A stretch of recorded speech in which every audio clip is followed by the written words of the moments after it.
give yourself the opportunity to dream. Just, just believe in yourself. I think if you can trust yourself and trust and believe that there is something unique about you and that there is something great you were born to do, and that the fact you're still alive is proof that the work you're meant to do here is not complete.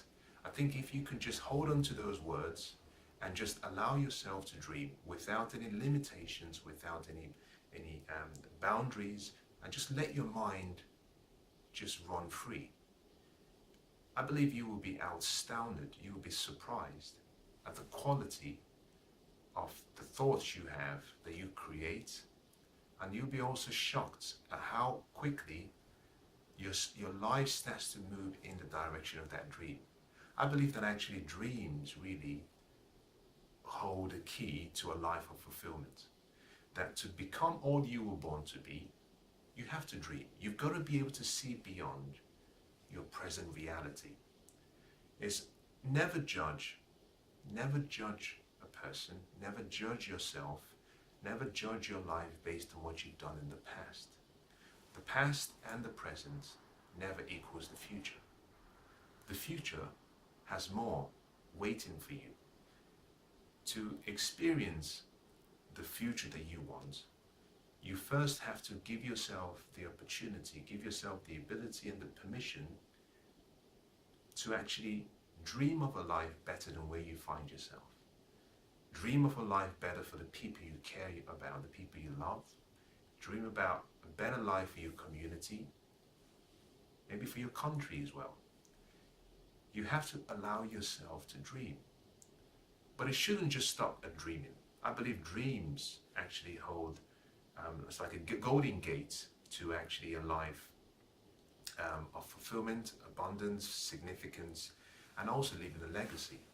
That until you start dreaming, you don't really know what's in you. I love what Martin Luther King says, I have a dream. And it was that dream that actually created this burning obsession he had within him. It fed that obsession he had within him to make a difference. Now, yours might not be the same as Martin Luther King. It doesn't have to be, because we are all born for a different purpose. We all have a uniqueness to us. And your dream would only show you something that supports your uniqueness. And I believe from the bottom of my heart that no one is ever given a dream too big that they cannot achieve. That if there's something you can see and you believe it, you can achieve it. And to start the whole process of dreaming, just allow yourself to see through your mind's eye and see yourself being, doing, and having, experiencing and living in a world much different to what you have now. I believe that one of the biggest obstacles that people actually have in a successful life is the reality of where they find themselves, combined with the past successes or failures they've had previously. I think that success is like a two-edged sword. That in the same way success brings you pleasure, that your success can actually limit you. That sometimes your success from yesterday could be the biggest obstacle or the biggest roadblock to you actually dreaming further, because you're holding on to the glory days of what you achieved. And unfortunately, you cannot hold on to the past without letting go of your destiny and letting go of the future. That you have to almost simply say, I'm going to let go of what I've done in the past, and I'm going to focus on what I could do and who I could become. And that really starts by you deciding that you're going to dream. Now, once you've started dreaming, you've started the chain of events in terms of you becoming the best that you can be. And that means actually that everything around you, the dormant forces around you, automatically get activated. They're now in the right position to actually support your dream. That what you're dreaming about, you start to attract. But you have to be careful, because actually there is a process, there's a formula to actually achieving any dream. The formula has to be tailored to every single person. There are basic ingredients, but then to achieve the level of fulfillment with each dream, you have to customize the formula to suit you. And I think actually that the starting part of that whole process really is, now you have your dream, the next thing you have to do is visualize that dream. Keep that dream replaying regularly in your mind. You see, through your mind, you see, we call that vision. Through your eyes, you see, we call that sight. In most cases, both of them actually almost contradict each other, because your sight is showing you things in the present state. Your vision is showing you things in the future state, which is not yet real. To achieve your dreams, what you have to do is bring both worlds together. And to do that, you really need to have a lot of belief in yourself. And most importantly, you need faith. Now, what is faith? Well, faith is really substance of the thing you're hoping for, which is the future. So you have this substance, but that substance is not something you can touch. It's something that is in your mind. The substance is a picture in your mind. But also faith is the evidence of the thing you've dreamt about. Now, how do you make that substance you have become an evidence? The way you do this is by taking your dreams, holding on to that dreams, and converting it into goals. Now, a dream without a deadline stays as a dream. It stays as a wish. If you're not careful, it can just stay in the dream cocoon. It doesn't move. When you take that dream and you put it into something substantial, you put a timeline, we call that goals. A goal is simply a dream with a deadline. And the formula for achieving a dream really relates to goals, because by achieving your goals, you're fulfilling your dream. Now, in the goal achievement process, you've taken your dream, you've visualized it, you've captured it. The next thing you have to do is actually crystallize that dream by giving it permanence in writing. Capture it in writing. Capture it by words or capture it by pictures. Very important. But you have to capture your dream. And I think the first step is actually to document your dream. Write it down. You've decided what you want through your dream in your mind. Write it down. And once you've written it down, give it a timeline. Give it a deadline. Once you've given it a deadline, you see you're now activating all the circuitry within you. Your mind has something to go to, because your mind doesn't actually understand fuzzy inputs and information. Your mind needs focus. It needs to know exactly what you want, what it looks like, and when you want it. Once you've actually done that, your mind goes to work. So choose a deadline when you want to achieve that dream. Choose a timeline, whichever you want, but you must give it a deadline. Otherwise, that dream remains a wish. You've got it now in writing. You give it in a deadline. The next step you need to do, I think this is so important, is that image you have in your mind has to be transferred to an image that goes from the visual state to the sight level, where your eyes can then see it.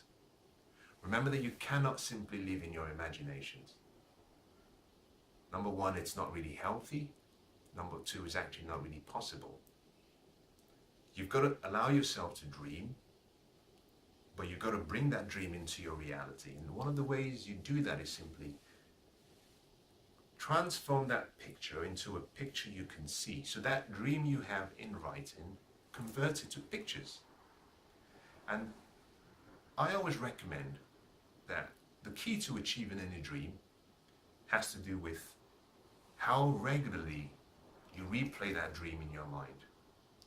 And one easy way of doing this is simply, when you've converted the dreams into pictures, place those pictures in strategic locations where you can see them every day.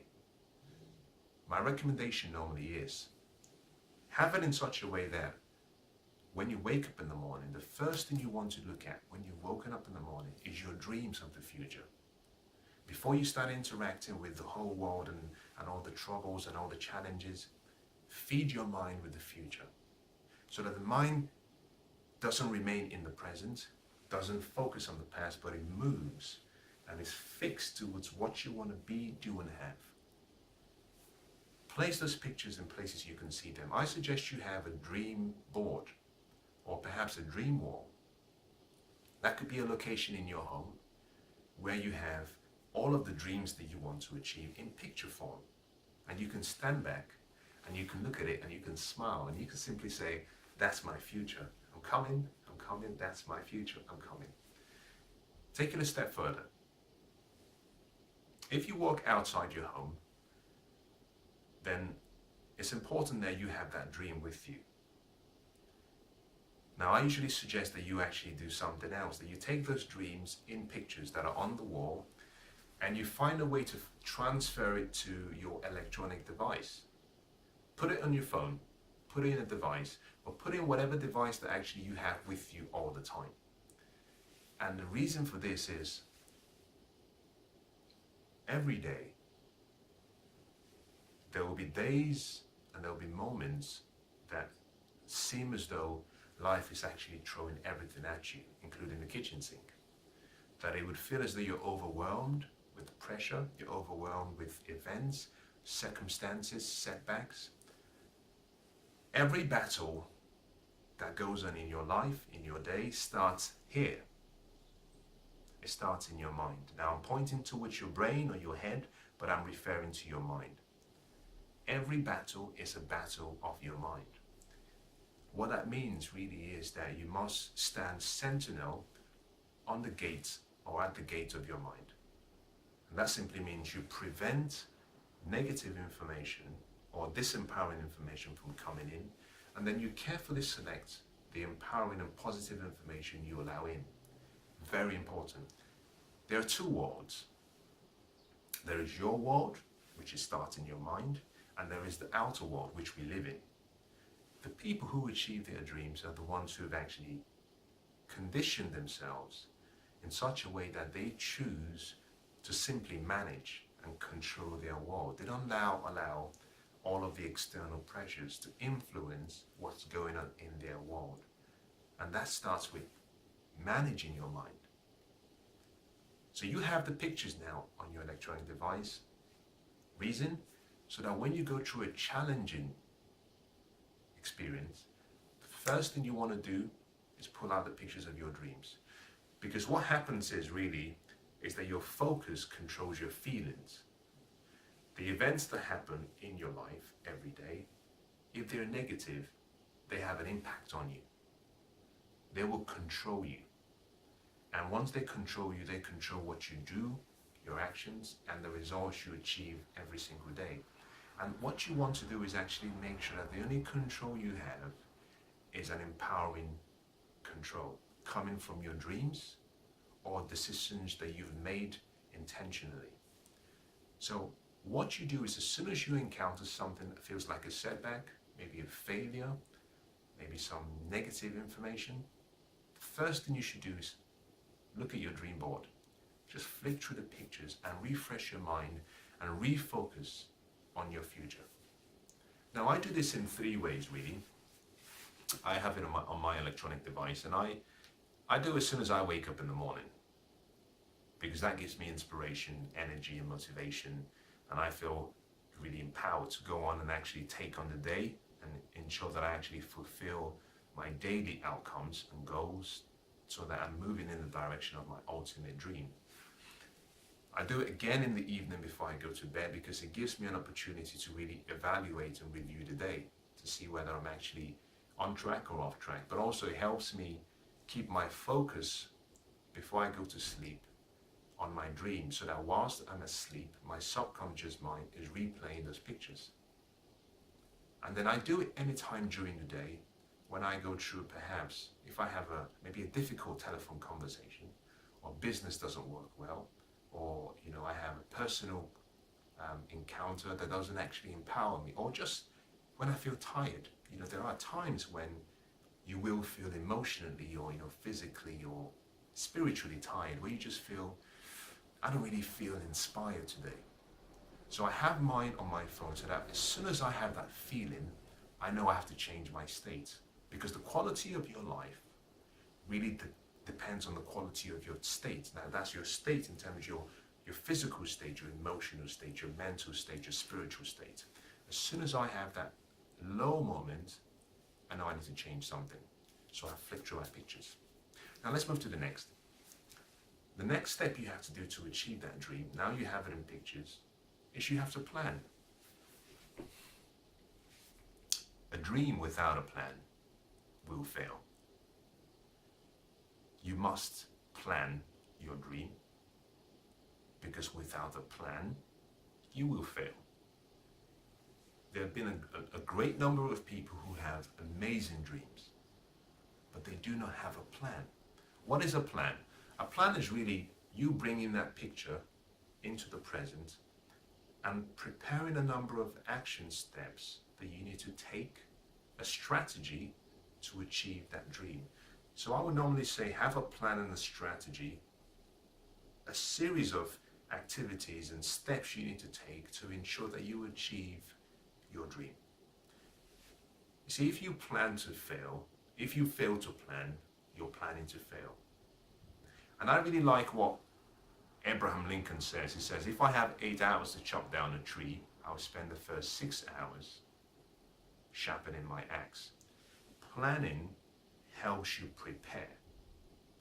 Every dream that has been achieved was achieved, in most cases, primarily because of the quality of the plan, the level of preparation that was put into the plan, and the execution strategy applied to achieve the dream. You need a plan. Once you have a plan, you have something to work with. You cannot afford to work on your dream without a plan. Because you could be being busy just going around in a circle. You know, activity does not always provide or produce productivity. It's that you need purpose. Without a plan, there's almost a lack in purpose.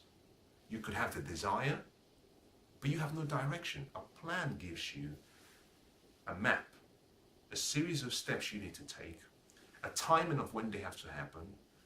It identifies the support you need, the people you need to achieve it, because you cannot achieve a dream in isolation. You need people. And once you have a plan and a strategy, it really identifies all of the external considerations you have to take to achieve your dream. Behind every success has always been a well-developed plan and a well-executed strategy. You have to see your dream as a project. Every project, every large project, has a plan and a strategy. Now, once you have your plan and your strategy in place, you're in good position now. Now, the next thing I want to suggest you do is study your strategy and identify, number one, the sacrifices you have to make. And this is where it really gets interesting. And this is where most people lose their dream. Because there are 3 kinds of people that I've found in life. There are those who actually believe in their dreams and are willing to pay any price to have it. There are those who believe in their dreams and they want to pay some price, but not everything. And there are those who do not want to pay a price. Now ask yourself the question, which of the categories do you fall into? Because if you want to succeed, you've got to be in category 1. You have to be in the first category. Some dreams, depending on the size of your dream, will need all of you. It would require you giving up everything you have to make it a reality. Every dream has a price. You have to pay a price. Make no mistake about it, you have to pay a price. But I can give you something to give you some encouragement. Every dream has a promise. The promise comes as a package deal with the price. In the packaging, you have 2 of them. But the price has to be paid in advance and it has to be paid in full. there is a waiting time, and this is where a lot of people do not really understand that there is a cycle. It's like a season in dreams. You go through all the seasons. There is a season where you sow the dream, and then you have to wait. You have to nurture the dream, and you have to feed the dream, and you have to support and protect the dream that is in you, and then you have to wait. And during the waiting period, you have to work hard. You've got to put in a lot of effort. You've got to stay focused. You've got to be consistent. You've got to be persistent. And if you keep working, and if you keep laboring for that dream, a time comes when the dream starts to grow. Now think about this. If you take a seed and you put a seed in soil, you have to cover the soil. You have to water the soil. You have to nurture it. Then you have to wait. Now, whilst you're waiting, you still have to water it. You have to look after it. Then you wait. But the soil makes you a promise. It says, if you're willing to water me and care for me and protect me, and you're patient with me, that eventually, although you've buried me in the soil, I will break through the soil and I will give you back a harvest. Every dream has a waiting period. The duration of your waiting period really depends on a number of factors. Number one, are you ready for the future? Do you have the skills, talents, and abilities? And this is the reason why most people who win the lottery go broke in some cases, within a 24-month to almost 36-month period. It depends. In some cases, it's actually as low as 18 months, which is really sad. But the reason for that is simply because prior to actually achieving that level of jackpot, or whatever that might be, is that they hadn't actually developed the character, the skills, the talent, the attitude to actually deal with that level of responsibility. That every dream has a waiting period, and you have to qualify for that dream. So once you have a dream, give yourself time. Give yourself time. In addition to whether you're ready for the dream, another reason is simply, is your plan being solidly followed? Are you executing your plan and strategy based on how it should be executed? Do you have the right people around you? Do you have the right support? Understanding both really helps you deal with your sacrifice, because most people have this attitude that I planted the seed. It's 2 months ago. The dream hasn't appeared. And they go back to the soil and they dig up the soil and they look and they see the seed is still there and they cover it up and say, okay, the seed is there. I thought someone stole it. And then they water it again and they go away and they come back and it's 4 months. And they go back and say, let's just check, and they dig it up. But every time they dig it up, they restart the process. You've got to be able to say, listen, I'm going to put this seed in the soil. I'm going to plant this dream, and then I'm going to go to work. And I'm going to put my focus on work. And when the time is right, the dream will break through the ground. So determine the sacrifices you have to make. Next, determine the amount of reserves you need. And what does that mean? If you have a grand dream, your grand dream will require much more than you think. Most people give up on their dreams because they haven't planned for the obstacles they were going to encounter. It's that they hadn't actually thought through what they had to do, in addition to what they had to give up. And so when they faced a difficult situation and they had a setback, because they hadn't built in reserves to allow them to mentally recover, to allow them to be physically, emotionally, spiritually stable, to withstand any challenges, they retreat. They literally let go of the dream and say, I can't do this. But if you plan properly and you have a strategy that is sound, your plan should identify your potential problems.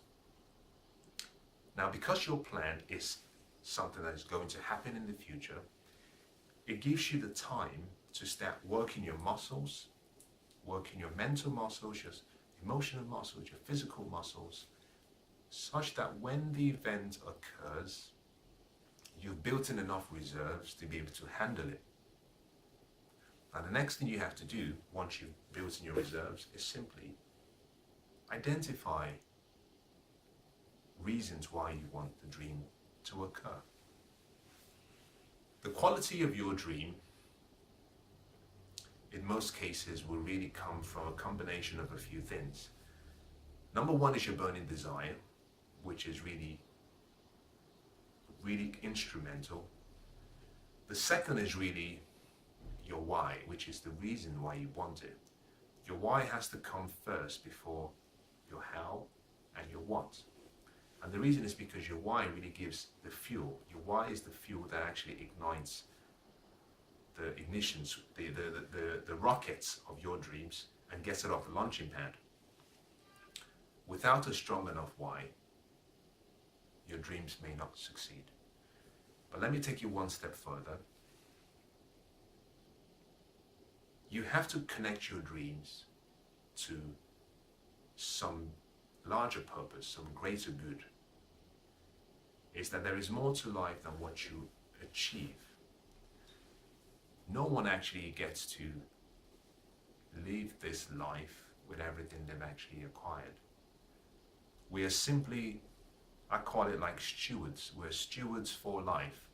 Is that everything you earn and everything you get to live it here. So you're really a custodian. You're really here to just looking after and managing the resources that life has passed on to you, which means you actually should do some good with it. And I think every major dream should be connected to some good. And that could be something as simple as, okay, perhaps you have free time to help your local charity. Perhaps you can make a contribution towards your local church. Perhaps you can actually spend more time with the youth center in your community. It could be anything. If you connect your dream to a greater good, because it's connected to something bigger than yourself, there's almost an attraction that comes from life where everything starts to work to support you because you're looking to do something good for the greater world. Is that when your dream is connected to a much bigger purpose, it's easier to achieve that dream. If your dream is simply for personal gains alone, yes, you will achieve that dream still, yes. But the fulfillment you get from achieving that dream will be nowhere close to the fulfillment you get knowing that if you connected your dream to helping someone. So connect your dream to something bigger than yourself. So identify reasons why you want that dream. And one of the reasons has to be life contribution. You want to do good, you want to give back, you want to make a difference in someone's life, you want to change the community, but you want to make someone's life easier. Now, once you've done that, the next thing you want to do is actually get yourself to the point where you're ready to take more action. And that really comes from self-image. You see, your performance never precedes your self-confidence. Your self-image and your self-confidence and your self-esteem really influences the level of your performance. So the next thing you want to do is actually get yourself to start seeing yourself and believing yourself and empower yourself with words of affirmation and support that with a strong level of faith. And be patient. Be patient. You see, because in most cases, when you have that waiting period, most people give up. What they don't understand is actually God's delays and not God's denials. Is that you must learn to exchange what I'll call any lack of patience with a level of expectation. And you can only build on expectation by building on your belief. If you have a poor self-image and you don't believe that you can achieve that dream, then there's no way you will have expectation of achieving the dream. So support your self-image, support your self-belief, believe in yourself. And you can document that by saying reasons why this will succeed. Number one, you could say, because I'm going to work hard. I have a brain with 10 billion brain cells. I have a mind and an imagination that I'm going to put to work. I have a body, physical body, that I'm going to look after very well, that will support my dreams. I have friends that will support me during difficult times. I have a circle of mastermind group who I can go to for counsel and for advice. I have a burning desire, and I've made a resolution to myself that I will work extremely hard, and I'm committed to working hard. You see, when you start looking at all of these things, you start to develop a sense of belief in yourself, because you start to see yourself the way you should see yourself. Now, once you've done that, the next step really is that you've come to a place where it's now time to take action. But before you take action, take those dreams you have, convert those dreams into what I call daily habits. You see, you started with the dream, you've documented the dream, but self-discipline is needed to achieve a dream. If it's a big dream, it might take a number of years. It's not possible to live a lifestyle of self-discipline consistently. You cannot. It's not possible. You cannot live a self-disciplined lifestyle consistently every single minute of every single hour of every single day of every single year. It's not possible. The purpose of self-discipline really is for a short period of time. It's not a lifestyle quality you should consistently apply. You want to be founded, you want to have a strong level of self-discipline, but what you do is, the purpose of self-discipline is to help you develop and form good habits, or rid yourself of bad habits. So what you do is you take the dream, and because you've started from the future and you've worked backwards, identify what you need to be doing every month. Then you bring it back every week, every day, to achieve that master dream. Once you've identified it down to what you have to do every day, you now have a blueprint for your daily habits. And that's what you need self-discipline for. So you daily discipline yourself to actually install those new habits. To achieve any dream, once you've identified the daily habits, you must commit to doing it for 100 days without letting one exception occur. Because if you do that, you automatically lock that habit in. It becomes almost permanent, which means you don't need self-discipline anymore. You can then channel your self-discipline to more important areas of your life. So convert your dreams into daily habits, and then practice those daily habits every day. The final stage is actually make a promise to yourself. Resolve that you would never look back. Resolve that you would never retreat. And then take massive action. Take action. Throw all you have into that dream and believe that you can make it a reality. I believe in your dreams. You have to believe in your dreams now. And whatever happens, never, never, never give up on your dreams.